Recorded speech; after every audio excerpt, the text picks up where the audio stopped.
তিনি ছিলেন একসঙ্গে যোদ্ধা ও সম্রাট, বিজয়ী ও নির্বাসিত, সংস্কারক ও স্বৈরশাসক।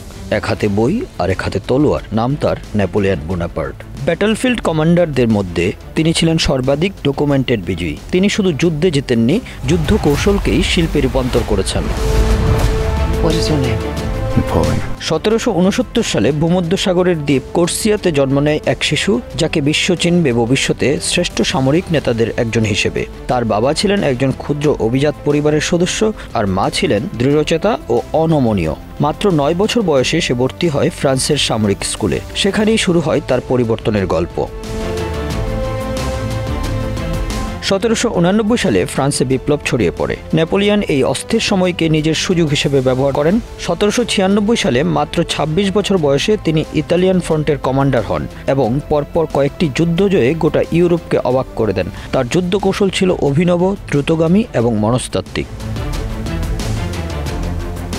1798 সালে নেপোলিয়ন মিশরে অভিযান চালান। যদিও ব্রিটিশদের হাতে তার নৌবহর ধ্বংস হয়, তথাপি তার বৈজ্ঞানিক মিশন, যেমন রেজেটা স্টোন আবিষ্কার, তাকে ফ্রান্সের নায়ক হিসেবে প্রতিষ্ঠিত করে।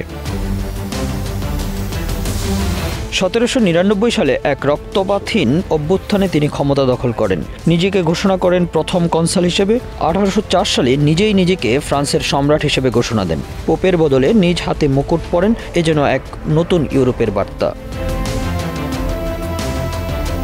নেপোলিয়নের সবচেয়ে দীর্ঘস্থায়ী অবদান হল তার নেপোলিয়নিক কোড। এই আইন সবার জন্য সমান, ধর্মনিরপেক্ষ এবং সম্পত্তির অধিকার নিশ্চিত করে। তার সময়ে শিক্ষা, অর্থনীতি, সরকারি প্রশাসন আধুনিকায়নের কাজ হয়। ফ্রান্সের ব্যাংক অফ ফ্রান্স, নাগরিক প্রশাসন এবং শিক্ষা প্রতিষ্ঠানগুলো আজও তার গড়া কাঠামো মেনে চলে।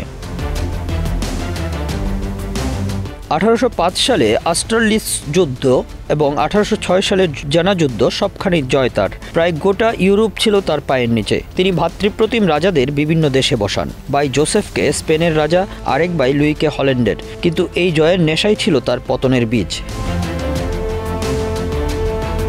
1812 সালে তিনি আক্রমণ করেন রাশিয়া। প্রায় 6 লক্ষ সৈন্য নিয়ে রওনা হন। ফিরতে পারেন মাত্র 50,000 নিয়ে। কনকনে ঠান্ডা, খাবারের অভাব এবং রুশদের স্কটস আর্থ পলিসি তার সাম্রাজ্যের ভিত কাঁপিয়ে দেয়।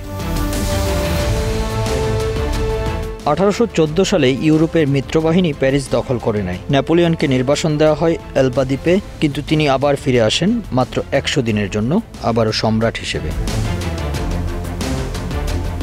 1815 সালের ওয়াটারলু যুদ্ধ সংগঠিত হয়। প্রুশিয়ান এবং ব্রিটিশ বাহিনীর সমন্বিত আক্রমণে পরাজিত হন নেপোলিয়ন। এইবার নির্বাসন দেওয়া হয় আরও দূরে, দক্ষিণ আটলান্টিকের সেন্ট হেলেনা দ্বীপে। সেখানেই 1821 সালে তার মৃত্যু হয়। নেপোলিয়নের নাম শুনলে কেউ বলেন ডিক্টেটর, কেউ বলেন প্রশাসনিক বিস্ময়। তার নেপোলিয়নিক কোড আজও ইউরোপ, লাতিন আমেরিকা, এমনকি আফ্রিকার অনেক দেশে আইন হিসেবে ব্যবহৃত হয়। তিনি ছিলেন সেই মানুষ যিনি স্বপ্ন দেখতেন এক ঐক্যবদ্ধ ইউরোপের। তার যুদ্ধ ছিল ধ্বংসের, কিন্তু তার সংস্কার ছিল সৃষ্টির। নেপোলিয়ন বোনাপার্ট ছিলেন ইতিহাসের আয়নায় এক বিস্ময়কর প্রতিবিম্ব। তার জীবনের মতোই উত্থান, পতন এবং চিরস্থায়ী প্রভাব, এক কথায় অতুলনীয়।